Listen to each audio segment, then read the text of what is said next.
buenas tardes. ¿Cómo están? ¿Cómo les va?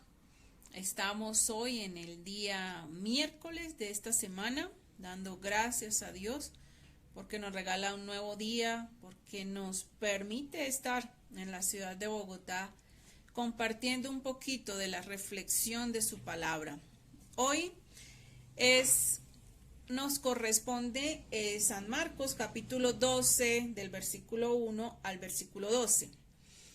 Bueno, como son varios versículos y el tiempo es tan corto, no lo vamos a leer, pero sí sería bueno que usted lo leyera con detenimiento allá en su tiempo de oración, en su tiempo de escudriñar las escrituras.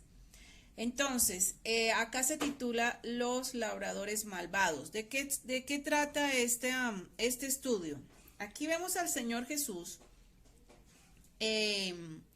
enfrentado una vez más, lo vimos anteriormente, a los principales sacerdotes, a los escribas y a los ancianos. Ellos estaban ahí, melodiando lo que él decía.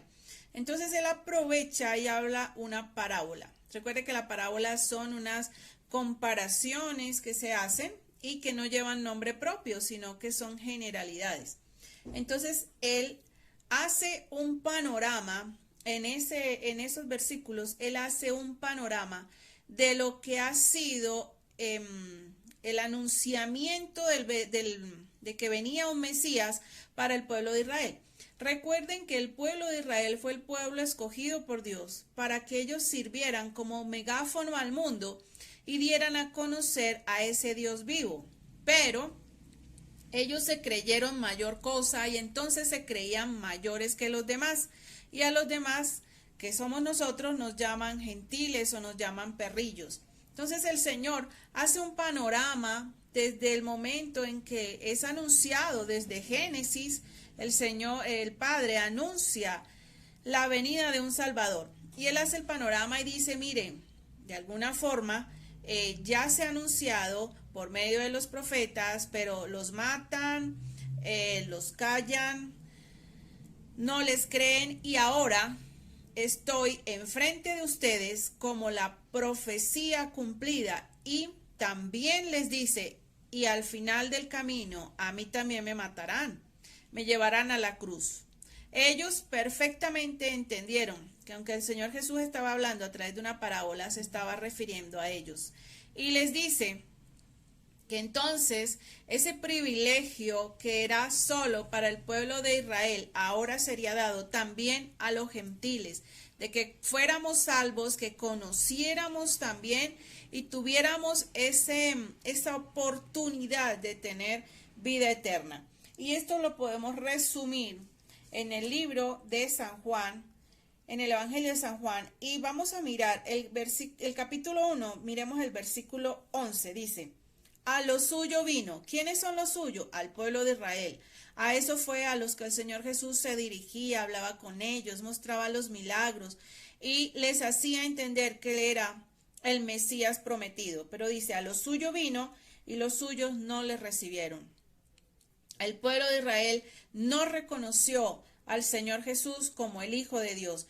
Yo no sé si ustedes saben que aún todavía hay personas israelitas que están esperando la venida del Señor Jesús.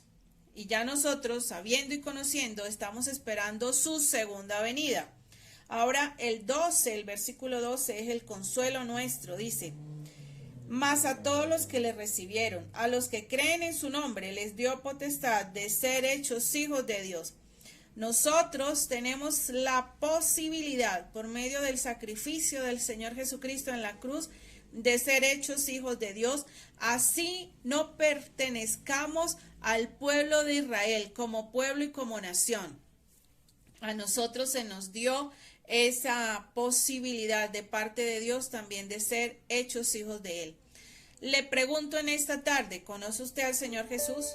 ¿Realmente le conoce? A veces creemos conocerle, pero si usted no escudriña las Escrituras, si usted no conoce el Evangelio, su vida, su nacimiento, su vida, su muerte, su resurrección y pues el sacrificio perfecto que Él hizo en la cruz, entonces usted aún no puede decir que es hijo de Dios.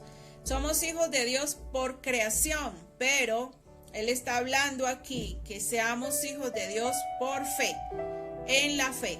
Entonces, le invito a que abra su Biblia, a que la explore, a que la lea, para que se enamore de ese Dios maravilloso y le pueda llegar a conocer y ser llamado hijo de Dios. Entonces, damos gracias al Señor hoy por su bendita palabra.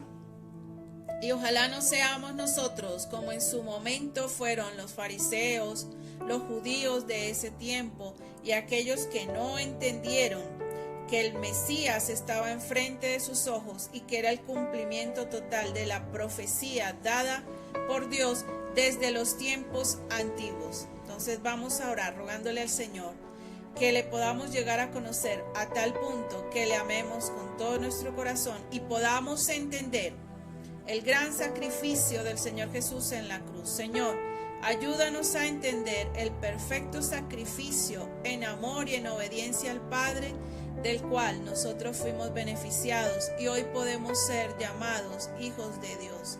Amén. Mañana, si Dios quiere, nos vemos. Que esté muy bien. Hasta luego.